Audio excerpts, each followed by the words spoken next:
Imagine waking up to your peaceful morning ritual shattered by a screeching siren and a deputy hauling you off your own property for trespassing. Now picture the smug face of the neighborhood busybody who called it in. Only to discover she's been extorting everyone for access to a lake she doesn't own, and the real owner is about to flip the script in the most satisfying way imaginable. In the sleepy suburb of Willow Creek, Illinois, where manicured lawns hid simmering resentments and every cul-de-sac felt like a pressure cooker of petty rules, lived Alex Rivera, a quiet widower in his mid-50s. Alex had inherited his modest ranch-style home from his late father, a former factory worker who'd scraped together enough to buy the place back in the 80s. The neighborhood was once a haven for working-class families, think barbecues that spilled into the street, kids biking without helmets, and a shared community pond that doubled as a fishing spot and summer splash zone. Alex spent his dawns by that pond, rod in hand, the gentle plop of his lure hitting the water like a meditation bell. It wasn't just about the fish, it was about remembering his wife, Maria, who'd loved picnicking there before cancer stole her away too soon. The pond's murky depths reflected his grief, but also his resolve to keep things simple. No drama, no fuss, just live and let live. That is, until Brenda Hargrove blew in like a bad storm from the upscale side of Chicago. Brenda, a 52-year-old former HR manager with a divorce settlement fatter than her ego, snapped up the biggest house on the block 6 months ago. She arrived in a gleaming Lexus with plates reading Rule 1, her bleach blonde bob as stiff as her attitude. "This place has potential," she'd say to anyone who'd listen, her voice dripping with that faux southern charm that masked a talent for micromanaging misery.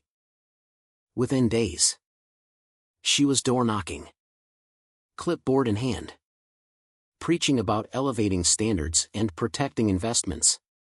Alex overheard her at the mailbox one afternoon, cornering old Mrs. Patel. "Honey, your flower beds are darling, but don't they clash with the neighborhood palette? We need unity for resale value." Mrs. Patel just nodded, bewildered, as Brenda jotted notes like she was auditing a soul. It started innocently enough, or so it seemed. Brenda called a casual gathering at her McMansion, complete with store-bought cheese platters and a projector screen. "Folks," she beamed, clicking to her first slide titled "Willow Creek Renaissance, our little pond is a gem. But it's being abused. Litter. Unauthorized fishing, it's a liability nightmare." She flashed photos she'd snuck of Alex's tackle box by the water's edge.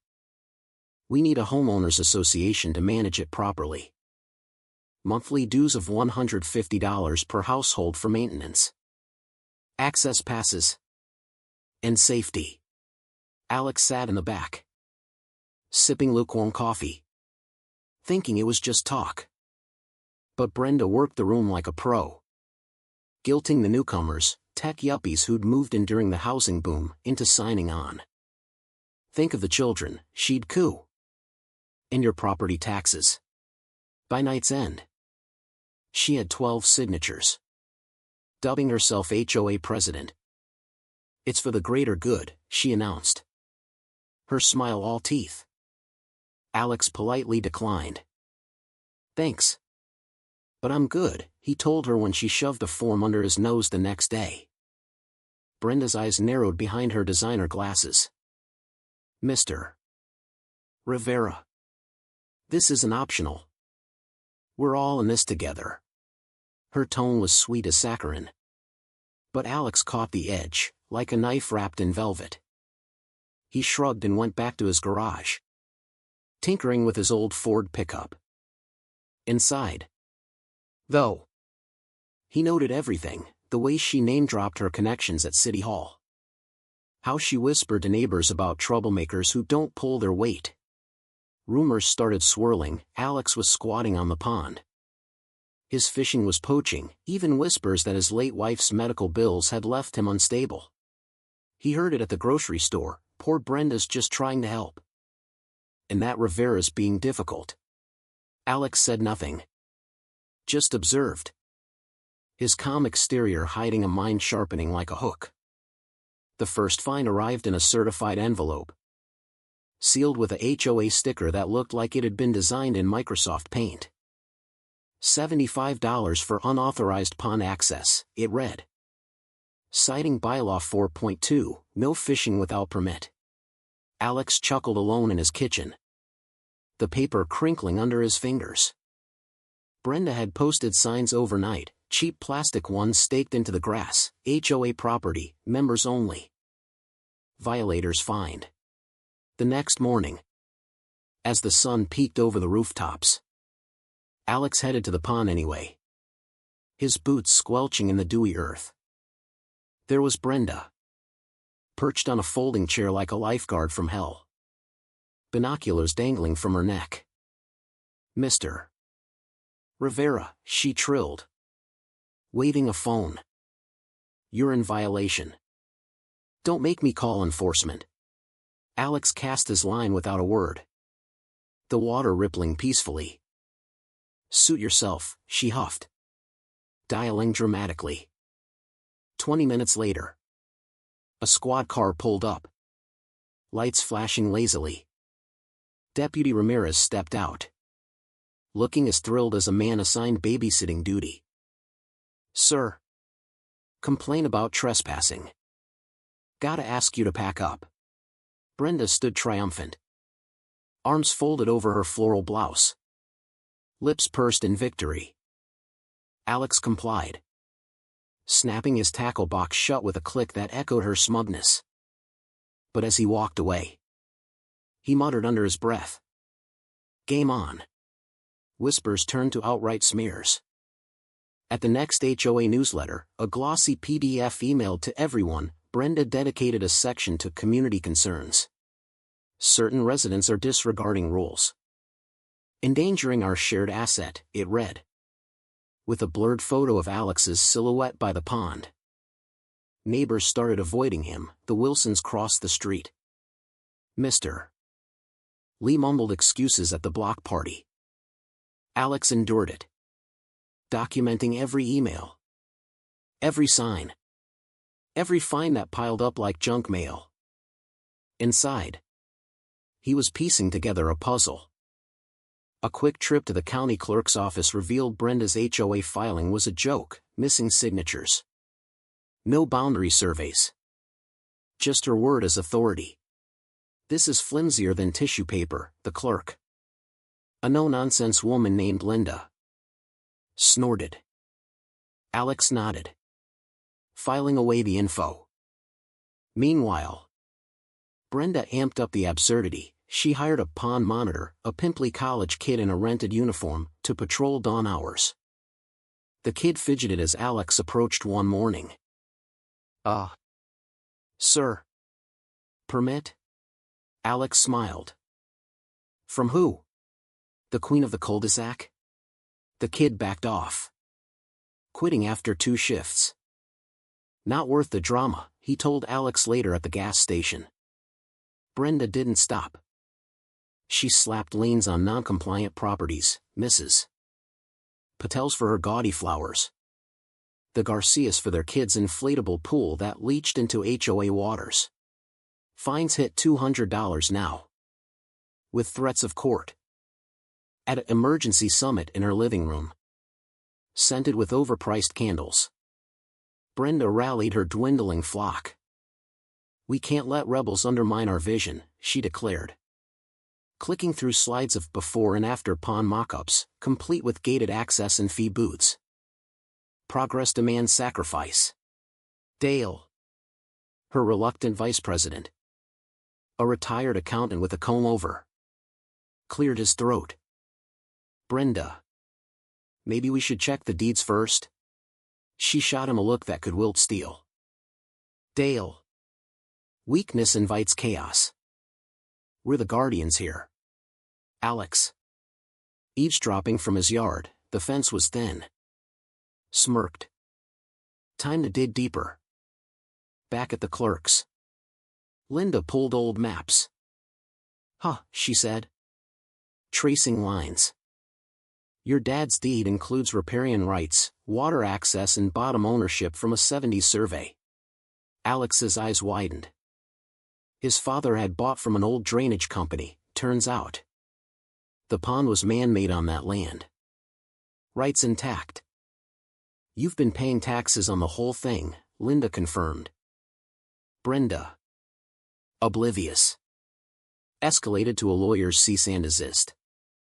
Delivered by certified mail, cease all unauthorized activities or face litigation. Alex framed it on his wall, next to Maria's photo.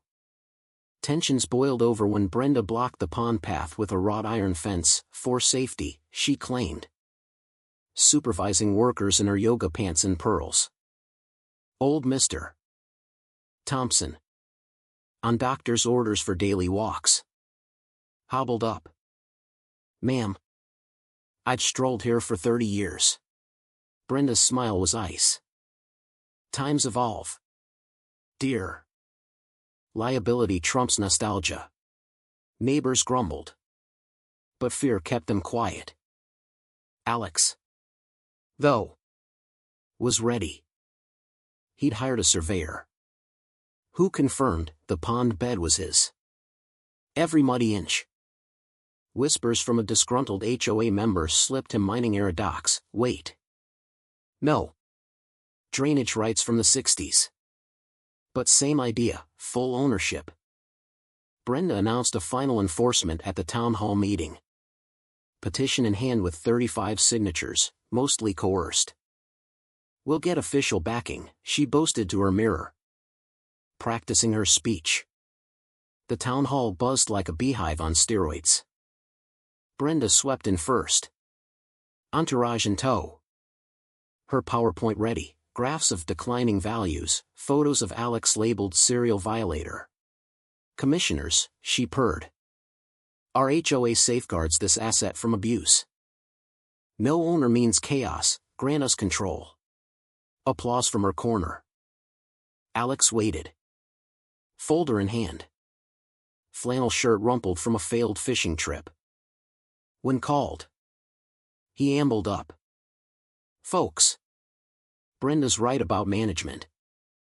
That's why I've taxed the pond since '89. Murmurs rippled. He laid out deeds, surveys, tax stubs. I own it, bottom, water, all. She's been charging for my property. Brenda leaped up, face flushing crimson. Lies. We researched. But the commissioners reviewed. Faces hardening. Miss Hargrove. Your HOA's invalid, no filings. And this is private land. Her lawyer slunk away, Dale resigned on the spot. The room erupted in gasps as Deputy Ramirez quipped. So? Arrest him for trespassing on his own pond? Laughter boomed. Brenda stormed out. Heels clacking like retreating gunfire. In the aftermath, Brenda's empire crumbled like a soggy cookie. Fences vanished overnight. Signs trashed. She listed her house at a loss, vanishing in her Lexus before the ink dried. The pond reopened, Alex's new sign, Rivera Pond, fish free. Respect required. Neighbors apologized with potlucks, Mrs. Patel's flowers bloomed unchecked. Alex hosted cleanups, turning the spot into a true community hub. Rumors faded, replaced by gratitude. He even started a rights workshop, empowering folks against future Karens. Peace returned. Dawn's unbroken except by birdsong.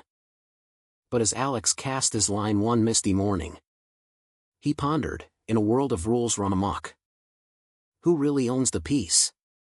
Was Brenda the real villain?